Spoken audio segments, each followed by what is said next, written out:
Maya Rivers was not your average person. She lived in Chicago and worked as an investigative journalist, someone who digs deep into stories that most people would rather ignore. Maya had a reputation for being fearless. She wasn't afraid to ask tough questions or shine a light on uncomfortable truths. Over the years, she had exposed corruption in high places, especially within law enforcement. Her work made her many enemies, but it also earned her respect from those who valued honesty and justice. One evening, while sitting at her desk surrounded by piles of papers and coffee cups, Maya got a tip-off from an anonymous source. The message was short but chilling. Cops are planting evidence to frame innocent people. At first, Maya thought it might just be another wild claim, but something about it felt real. So she decided to dig deeper. She started looking into recent cases where individuals, mostly from minority communities, were arrested based on questionable evidence. As she dug through court documents, police reports, and witness statements, a disturbing pattern began to emerge. It seemed like certain officers were deliberately targeting specific groups of people, framing them for crimes they didn't commit. This wasn't just carelessness, it was calculated and cruel. Late one night, after hours of poring over files, Maya decided to take a break and head home. The streets of Chicago were quiet, with only the occasional car passing by. But as she drove through a dimly lit intersection, blue and red lights flashed in her rearview mirror. Her heart sank. She knew she hadn't done anything wrong, but given what she'd been investigating, this didn't feel like a routine traffic stop. 2 officers approached her car, their faces stern and unreadable. One of them tapped on her window and asked her to step out. Maya complied, keeping her hands visible and her tone calm. But when one of the officers leaned inside her car to search it, he spotted her notebook lying open on the passenger seat. It was filled with notes about the very precinct these officers belonged to. That's when things took a turn. "What's this?" the officer barked, holding up the notebook. Before Maya could respond, the other officer grabbed her arm roughly and pulled her toward the squad car. Despite her protests, she was handcuffed and shoved into the back seat. No explanation, no chance to defend herself, just cold, unyielding authority. The next morning, Maya woke up in a jail cell. Her head throbbed and her body ached from the rough treatment she'd received. When she finally learned why she was there, her stomach dropped. She was being charged with possession of illegal firearms, a crime she knew nothing about. Someone had planted the evidence, and now she was facing serious consequences because of it. As the reality of her situation hit her, Maya realized this wasn't just about her anymore. Whoever had framed her wanted to send a message. Don't mess with us.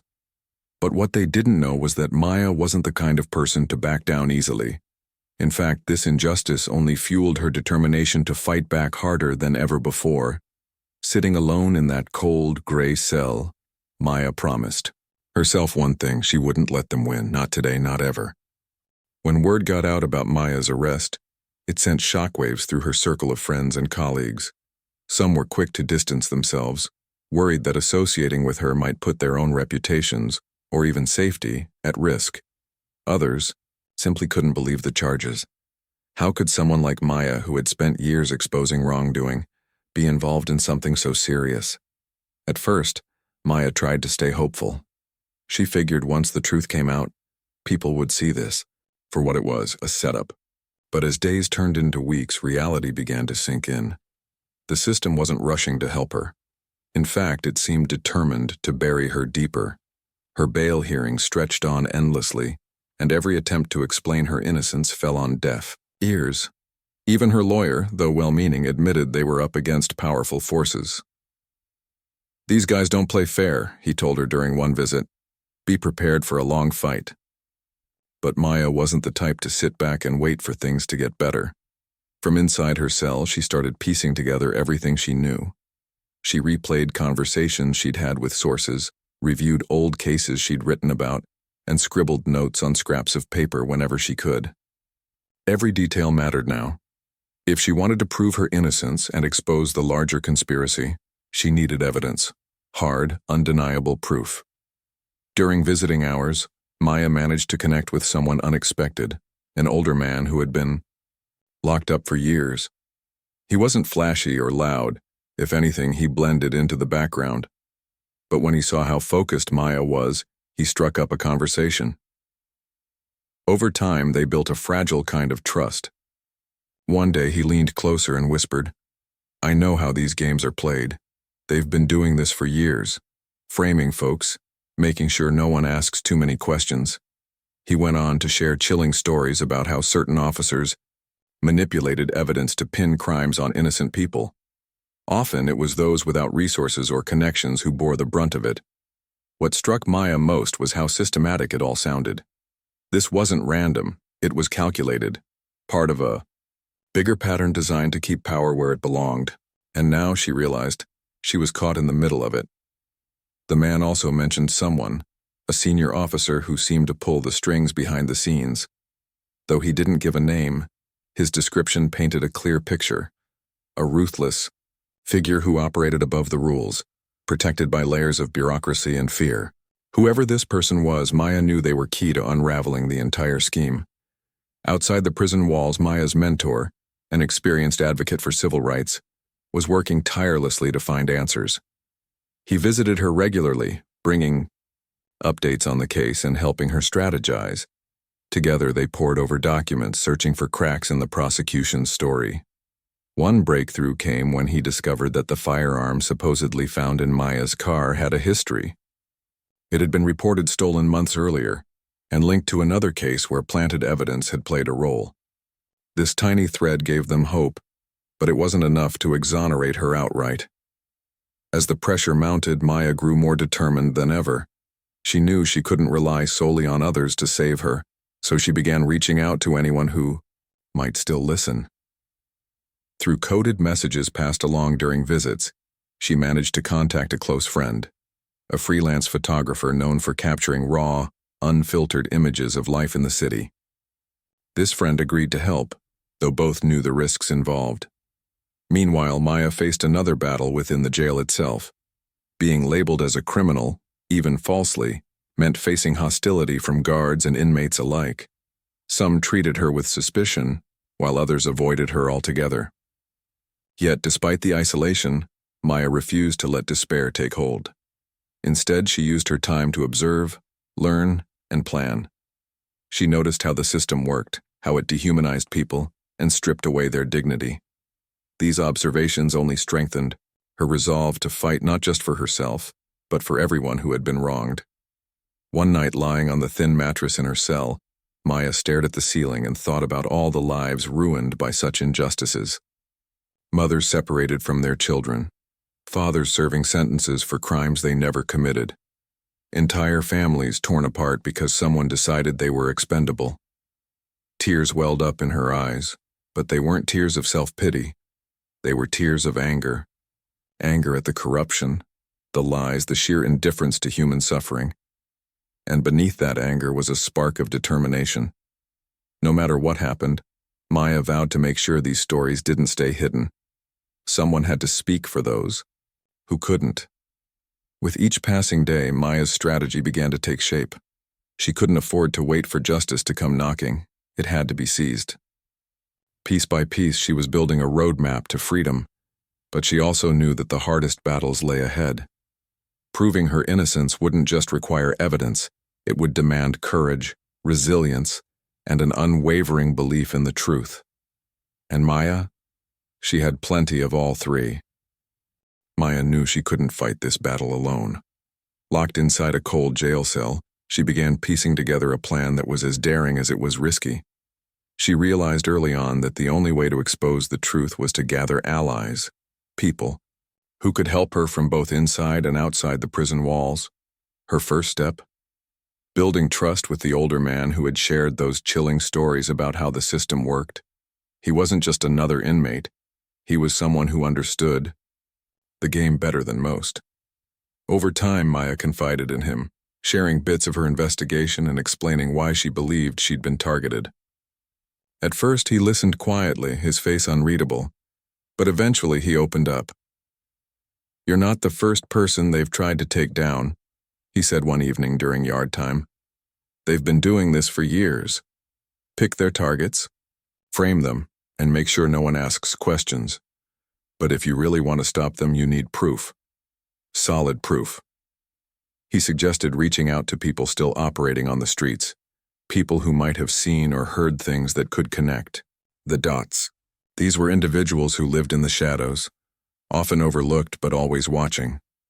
Maya knew it wouldn't be easy to get in touch with them, especially from behind bars, but she also knew it was her best shot. With careful planning, she convinced her friend, the photographer, to act as a bridge between her and these potential sources. The photographer agreed, though not without hesitation.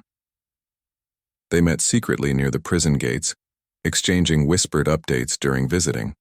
Hours. Through coded messages written on scraps of paper smuggled out by trusted visitors, Maya passed along instructions. She told the photographer exactly what to look for: patterns in arrests, inconsistencies in police reports, anything that could point to a larger conspiracy. It was slow, painstaking work, but every little detail mattered. Meanwhile, Maya continued, working on her own side of the operation. She used her time in jail to study the routines of the guards and inmates alike. She paid attention to who held influence, who feared retaliation, and who might be willing to help. Slowly but surely, she started gathering information from other prisoners. Stories of wrongful convictions, planted evidence, and coerced confessions. Each story added another layer to the web she was unraveling. One day, while sitting in the Yaktium common area, Maya overheard a conversation between two inmates.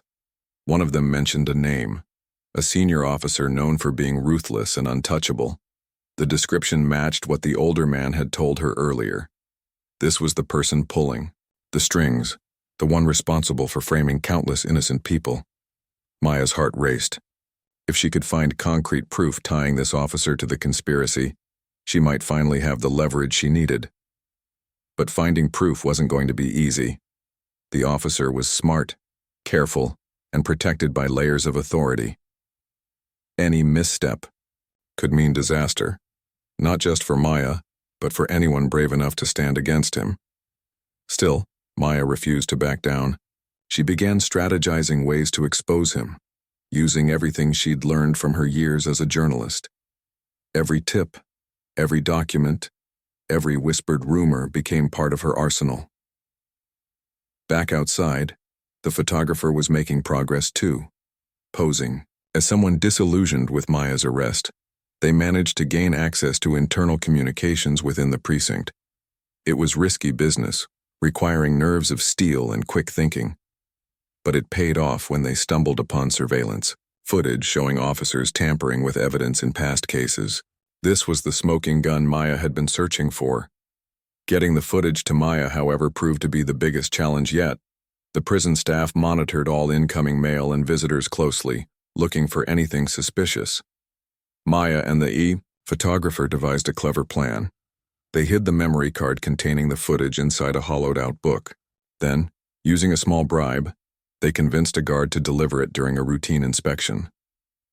For days, Maya waited anxiously, unsure if the plan would work.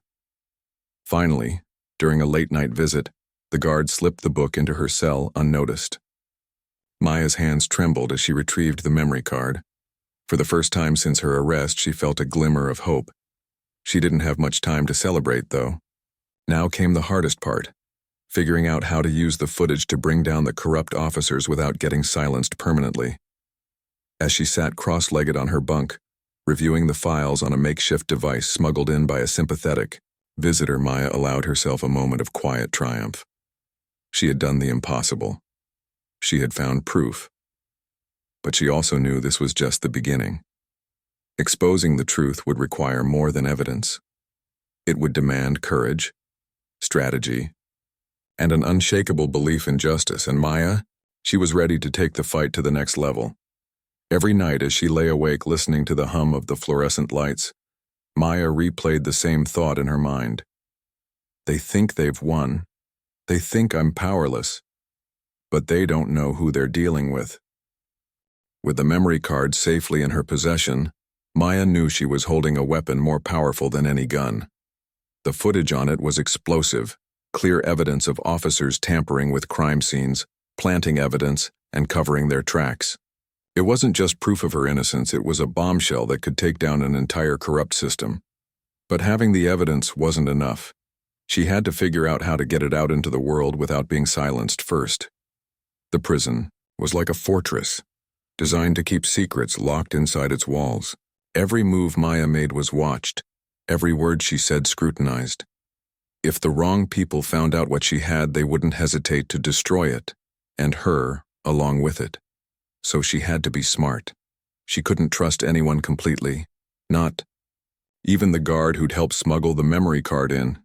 He might have been willing to take a bribe, but loyalty under pressure? That was another story entirely. Maya decided to play the long game. She started leaking small pieces of information to her friend, the photographer, through coded messages passed during visiting hours. Each message contained just enough detail to keep them curious, but not so much that it raised suspicion.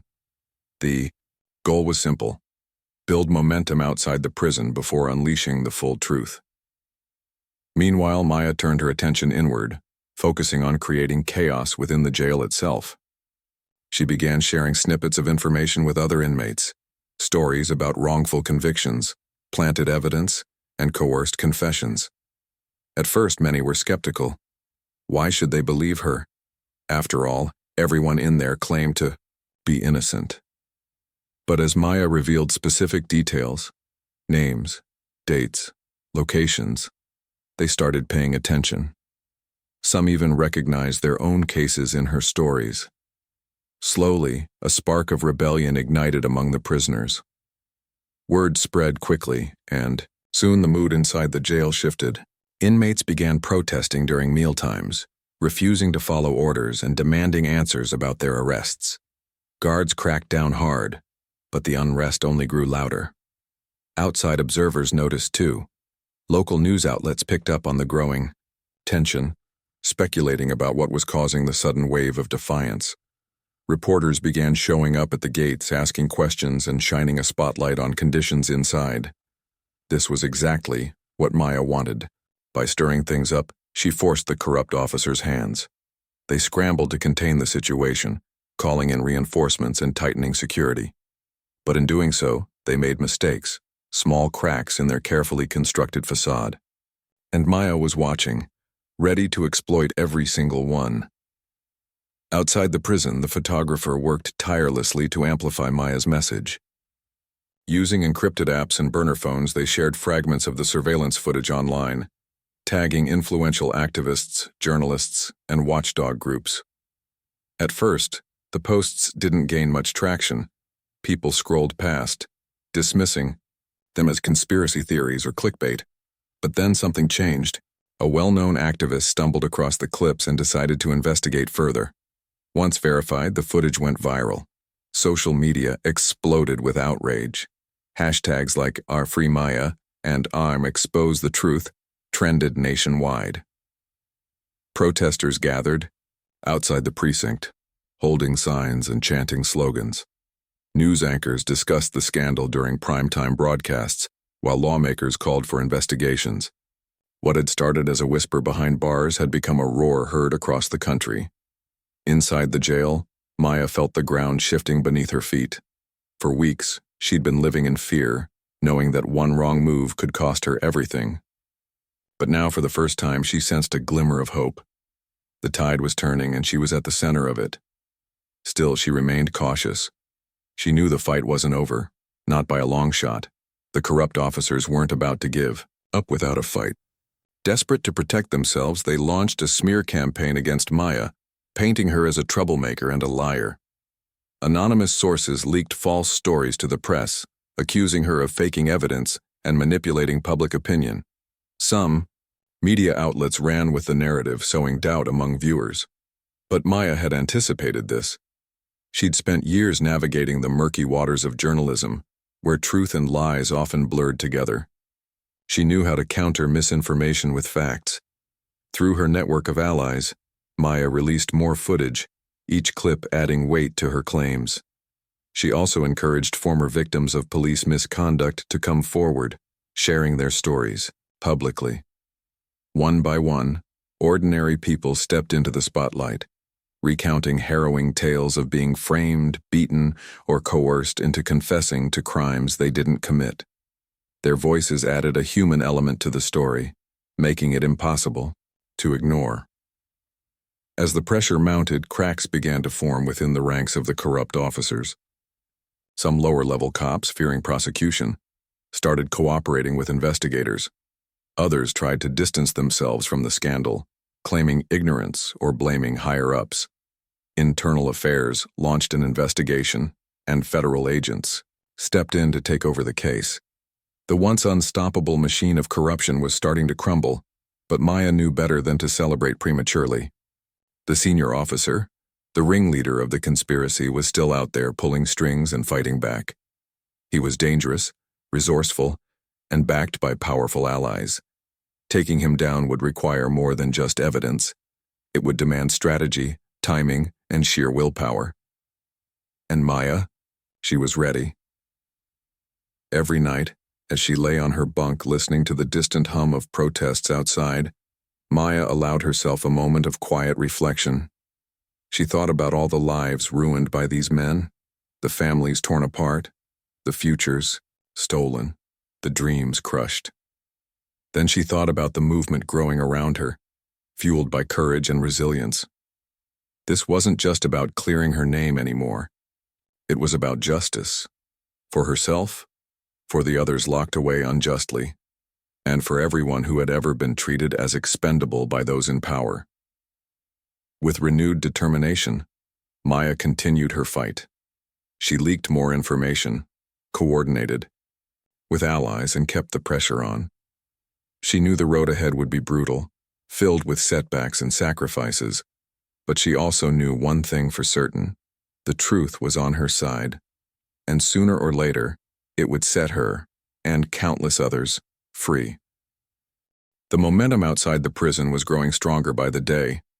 Protesters filled the streets, their voices echoing through neighborhoods as they demanded accountability. Social media buzzed with hashtags like Bar Justice for All and NAR No More Frames, uniting people from different walks of life under one cause. The story had struck a chord. It wasn't just about Maya anymore. It was about every person who'd ever been wronged by those in power. And at the heart of it all sat Maya Rivers, still locked behind bars but more determined than ever to see this fight through. Inside the jail, things were tense. Guards patrolled the halls with grim expressions, their radios crackling constantly, as updates came in from headquarters. Word had spread among the inmates that something big was happening outside, something that might change everything. For the first time in weeks, there was a sense of hope in the air. Some prisoners whispered prayers while others paced nervously, wondering if they'd get justice too. Maya stayed focused, knowing she couldn't afford to let her guard down, not even for a second. Meanwhile, the corrupt officers were panicking. Their once flawless operation was unraveling before their eyes. Files were shredded, evidence destroyed, and witnesses intimidated, all in a desperate bid to cover their tracks. But the damage was done. Too many people had come forward with stories of misconduct, and too much evidence had already surfaced. Even some of their own colleagues began turning on them, eager to save themselves from the fallout. The senior officer, the mastermind behind the conspiracy, wasn't going down without a fight. He called emergency meetings with his inner circle, barking orders and devising strategies to discredit Maya and her allies. They leaked false reports claiming she had fabricated the footage, accusing her of staging the entire ordeal to gain fame. They even tried bribing journalists to publish counter-narratives painting her as unstable or dishonest. But none of it worked. People weren't buying it. The truth was too glaring, too undeniable. Maya knew the stakes were higher than ever. If she slipped up now, the whole movement could collapse. So she doubled down on her efforts. Through coded messages smuggled out during visiting hours, she coordinated with her photographer friend to release more damning footage. Each clip added another layer to the scandal, exposing new details about how the officers operated. One video showed an officer planting drugs in someone's car. Another revealed a group of cops laughing as they falsified reports. These snippets painted a chilling picture of corruption, and the public couldn't look away. But releasing the footage wasn't enough. Maya realized she needed to amplify the human side of the story. Numbers and facts were important, but emotions drove action. So she encouraged victims of police misconduct to share their experiences publicly. Ordinary men and women stepped forward, recounting heartbreaking tales of being framed, beaten, or coerced into confessing to crimes they didn't commit. One woman tearfully described how her teenage son had been sentenced to decades in prison based on planted evidence. A man spoke about losing his job and home after being falsely accused. Their stories resonated deeply, making the issue personal for millions of viewers. As the movement gained traction, powerful figures started taking notice. Civil rights organizations threw their weight behind Maya, organizing rallies and fundraising, campaigns to support legal fees. Lawyers volunteered their services, offering pro bono representation to those affected by the scandal. Politicians, eager to align themselves with the growing wave of public outrage, called for investigations and reforms. Even celebrities joined in, using their platforms to amplify the message. It felt like the entire nation was waking up to the injustices that had long been swept under the rug. Back inside the prison, Maya watched it all unfold through snippets of news reports smuggled in by sympathetic visitors. She saw crowds chanting her name, holding signs that read, "We believe you." She saw strangers sharing her story online, calling for systemic change, and she saw families hugging each other tightly, daring to believe that maybe, just maybe, they'd finally get justice. It was overwhelming, humbling, and terrifying, all at once. Because Maya knew better than anyone, winning wasn't guaranteed. Even with the world watching, the system could still find ways to protect itself. One night, as she lay awake staring at the ceiling, Maya replayed the events of the past few weeks in her mind. She thought about the risks she'd taken, the sacrifices she'd made, and the countless lives hanging in the balance. Then she thought about the corrupt officers, the ones who thought they could silence her forever. A small smile crossed her lips. They underestimated me, she thought.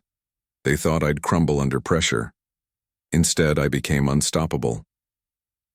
The next morning, Maya woke up to a commotion outside her cell. Guards were rushing down the hallway, shouting orders and slamming doors shut. Rumors spread quickly among the inmates. Federal agents had arrived at the precinct. Internal affairs investigators were questioning officers, seizing files and searching for answers. The noose was tightening around the necks of the guilty. When Maya was finally brought before a judge later that day, she felt a surge of cautious optimism. Her lawyer stood beside her, armed with stacks of evidence and testimonies from whistleblowers. The charges against her were dismissed almost immediately. There was simply no case left to prosecute.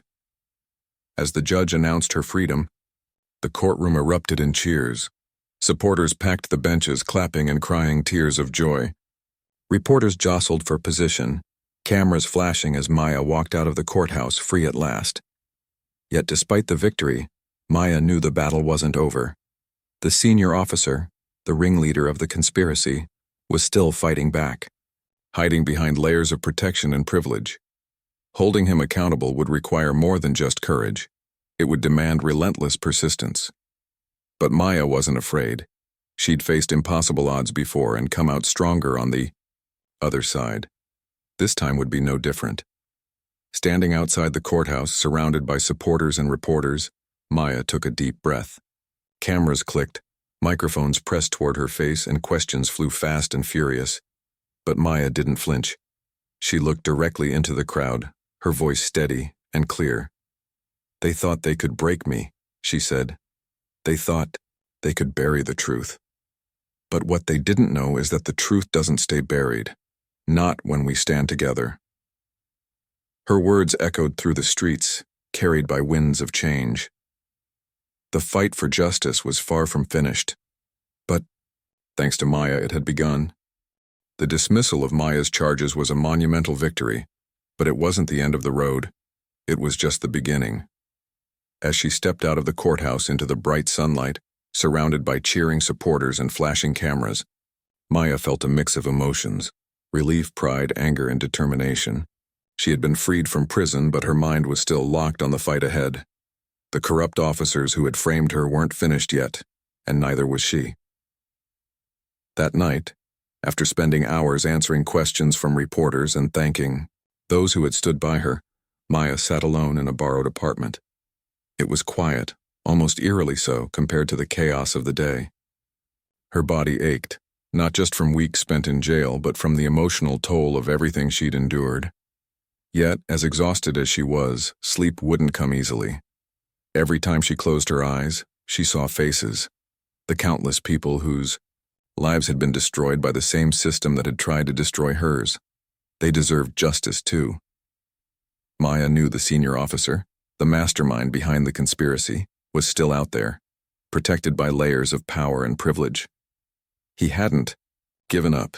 If anything, he was fighting harder than ever to protect himself. His lawyers were filing motions. His allies were spreading misinformation, and his influence was being used to intimidate anyone brave enough to testify against him. But Maya refused to back down. This wasn't just about taking one man down. It was about dismantling the entire machine that allowed such abuses to happen. Over the next few weeks, Maya threw herself into the work with renewed energy. She partnered with civil rights organizations to create a watchdog group dedicated to holding law enforcement accountable. Together, they built a database of cases involving police misconduct, gathering testimonies, documents, and evidence from victims across the country. Maya also launched a podcast, using her skills as a journalist to tell the stories of those who had been silenced for too long. Each episode was raw, powerful, and unflinching, shining a light on the dark corners of the justice system. Her efforts sparked a nationwide conversation. People started demanding reforms, not just in Chicago, but everywhere. Lawmakers introduced bills aimed at increasing transparency within police departments, requiring body cameras, and establishing independent oversight committees. Activists organized marches, town halls, and educational campaigns to keep the pressure on. Even some officers began speaking out, admitting that change was long overdue. For the first time in decades, it felt like real progress might be possible. But Maya didn't stop there. She turned her attention to the legal battle against the senior officer. With the help of volunteer lawyers and investigators, she worked tirelessly to gather more evidence tying him directly to the conspiracy. Former colleagues of his came forward, risking their careers to expose his crimes. Internal memos, text messages, and audio recordings surfaced, painting an irrefutable picture of corruption. One whistleblower revealed how the officer had orchestrated frame-ups for years, targeting minorities and vulnerable communities to boost arrest numbers and secure promotions. As the case against him grew stronger, the pressure mounted. The officer lashed out, accusing Maya of orchestrating a witch hunt and trying to ruin his reputation. He even attempted to sue her for defamation, hoping to silence her once and for all. But Maya didn't flinch. She released another bombshell, piece of evidence, a secretly recorded conversation where the officer admitted to planting evidence in a high-profile case. The recording went viral overnight, leaving no room for denial. Public outrage reached a fever pitch, and calls for his arrest echoed from coast to coast. Finally, after months of investigation and legal battles, justice caught up with him. Federal agents stormed the precinct early one morning, arresting the senior officer along with several of his accomplices. Handcuffed and led away in front of cameras, he looked smaller somehow, less intimidating, less untouchable. The image of him being taken into custody became a symbol of hope for millions of people who had waited years for this moment. When the news broke, Maya was sitting at her desk, reviewing notes for her next podcast episode. Her phone buzzed nonstop, with notifications, texts, and calls. Friends, family, strangers, they all wanted to congratulate her. But Maya didn't celebrate right away. Instead, she leaned back in her chair, staring at the ceiling, letting the weight of everything sink in. Tears welled up in her eyes, not just from happiness but from remembering everyone who had suffered because of men like him. She whispered a silent thank you to those who had helped her along the way, knowing she couldn't have done it alone. Later, that evening, Maya attended a rally held in her honor. Thousands of people gathered in the park, holding candles and singing songs of unity. Speakers took turns sharing their stories, thanking Maya for giving them a voice. When it was her turn to speak, Maya walked up to the stage, greeted by thunderous applause. She stood there for a moment looking out at the sea of faces illuminated by candlelight. Then she spoke, her voice steady and heartfelt. "This isn't my victory," she said. "It belongs to every person who has ever been wronged by a system that was supposed to protect them. To every mother who lost a child, every father who lost a son or daughter, every family torn apart by lies and corruption. We did this together, and we're not done yet." Her words sent shivers through the crowd. Cheers erupted, followed by chants of, "No justice, no peace." Maya smiled, feeling a sense of purpose she hadn't felt in years. Yes, they had won a major battle, but the war against systemic injustice was far from over. There were still bad actors hiding in plain sight, still systems designed to oppress rather than uplift. Maya knew she would spend the rest of her life fighting to dismantle them, one story at a time. In the months that followed, Maya continued her work with relentless passion. Her podcast gained millions of listeners, becoming a platform for truth-tellers and change-makers. The Watchdog group she co-founded expanded its reach, partnering with organizations around the world to advocate for reform. Laws were passed, policies were rewritten, and communities began healing. But Maya never forgot where it all started. She often thought about the people she'd met along the way, the inmates who shared their stories, the whistleblowers who risked everything, the activists who marched until their feet bled. They reminded her why she kept going even when the odds seemed impossible. Because in the end, it wasn't just about winning. It was about standing up for what was right, no matter how hard it got. One evening, as Maya sat on her balcony watching the sunset, she reflected on everything she'd been through. She thought about the nights spent in a cold jail cell, the fear of never seeing freedom again, the moments when she doubted herself, and she thought about the movement she had helped ignite, a movement fueled by courage, resilience, and an unshakable belief in justice. "They thought they could break me," Maya murmured to herself, gazing at the horizon. Instead, they woke a storm, and that storm, it was still raging with no signs of stopping anytime soon.